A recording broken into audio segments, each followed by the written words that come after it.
Okay, today we're going to make a pot holder using the Tunisian Afghan stitch, and this is a Tunisian Afghan needle. It looks similar to a knitting needle, and it has the crochet hook top. This is a great beginner pattern and a great way to kind of get your feet wet in crocheting or even knitting. So how we're going to start, we're going to have our yarn. This is worsted weight yarn. It's a 4 weight, and that's good for kitchen items like dishcloths or pot holders or hot pads.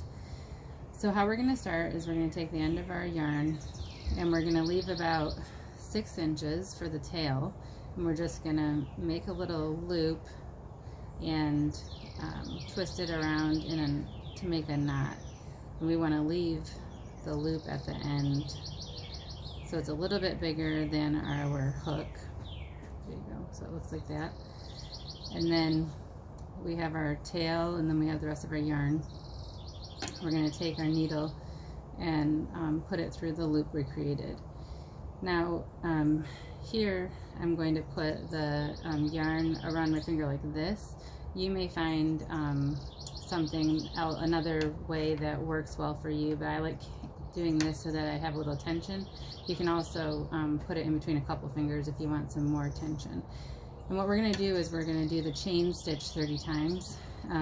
What you do is you go around this, you hook it, and you pull it through, and that's called yowing. And we just did 1, so we're going to do this 30 times. So you go underneath it, hook it, and pull it through. That's 2. We go around, underneath, hook, pull through. That's 3. We go underneath, hook, pull through. That's 4. And you can see the chain starting here. So we're going to go ahead and do this till we get to 30.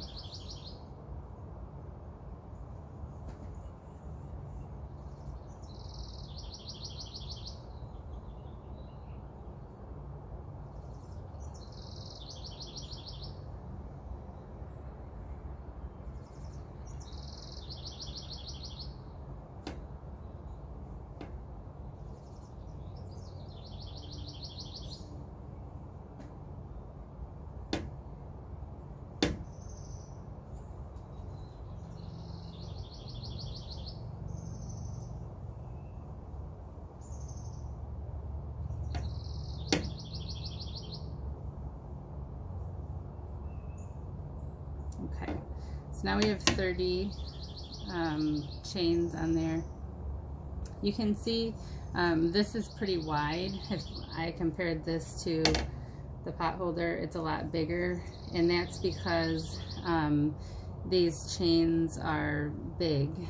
They're looser chains. They're not tight. You can undo this if you want. You just pull through and it will undo all of that. Also, if you wanted to make it smaller and keep the looser chains, you could just do 25, for example, instead of 30 across to make it the width that you wanted.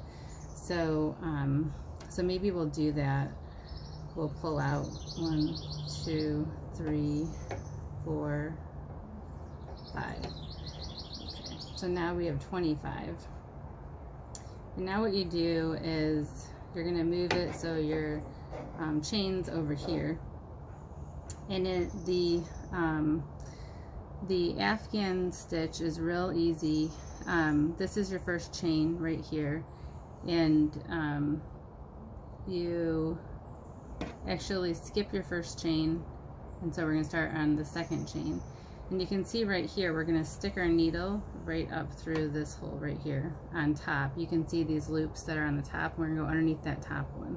So you skip your first one on the bottom, just on this row, and you push it through, and then you yow again. You go under, hook, and pull in, and you leave. You'll see here now you have 2 loops on your hook, and you leave that on there. And then we do that the whole way across this row.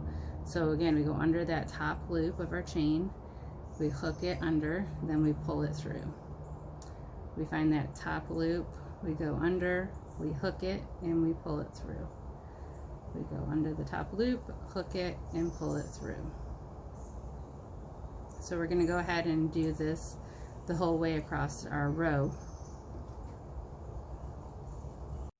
Alright, and now you can see we're near the end of the row, and we have 3 chain stitches left. 1, 2, 3. So at the end, we still go under, pull it through, we go under, and pull it through, and then this is our last one right here. You can see it.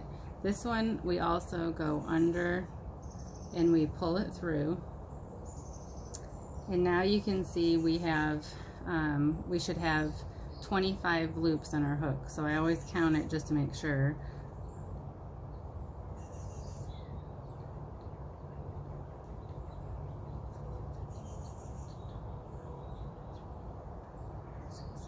Okay, we have 26. So I was going for 25, but I put on 26, so I'm just going to leave 26. So at the end here, what you do is you yo and you bring it under the first loop, and that in essence takes it off your hook.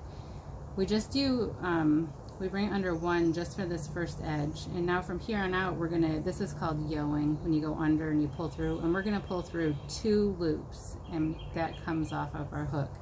We're gonna do that again. We're gonna yo and pull through 2 hoops, and we do this the whole way down.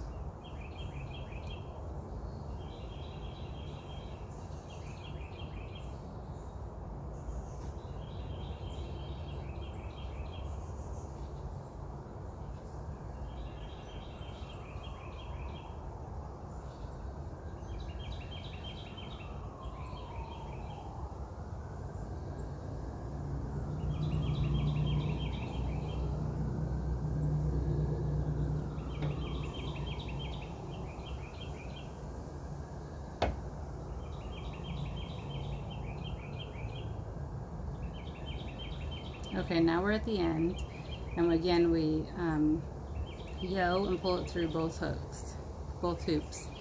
And see, now we've made our first row. You can see the lines are vertical, and that's how they'll be the whole way across. So this is your first row.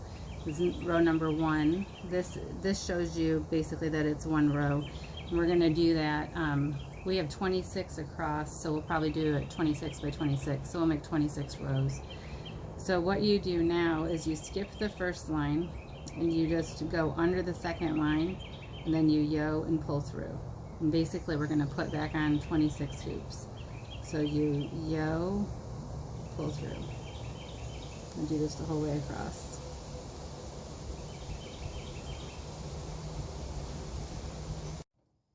Alright, we're getting near the end of that first row that we did, and you can see that the yarn will twist around like that, and it'll do that until you get a few rows on there. So here we're getting towards the end, and you can see we have 2 of these vertical rows left, and this is the edge from below, and that's our last vertical, well, it's actually the vertical stitch we're going to loop under. Alright, and so here when you get to the edge, you actually do go under that last one, like that, and you yo and bring it through. And again, on this first loop only, we yo and just pull under 1 loop, and the rest of the way across we yo and pull through 2 loops, and yo and pull through 2, yo and pull through 2. And this part is pretty quick. I'm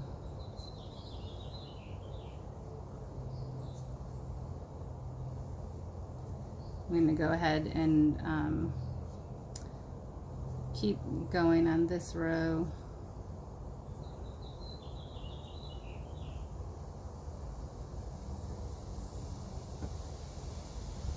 It's something that's easy to do while you're watching TV or waiting for something.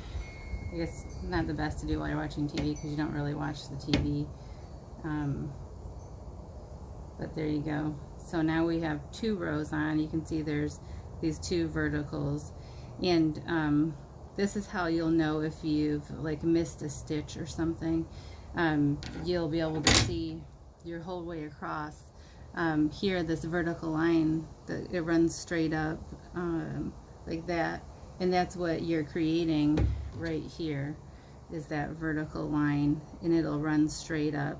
And so as you continue to make your 26 rows across, every once in a while you just want to check it and make sure that they are all running vertically. And if you find that one that isn't, you can just simply remove that row and start over. And it's never fun to do that, but it does. I do it. I always do it because I like having an end product that is very vertical like this. It looks really good. All right, so I'm going to go ahead and continue on with the next rows, and then I'll make another video with what to do when you get to the your last row.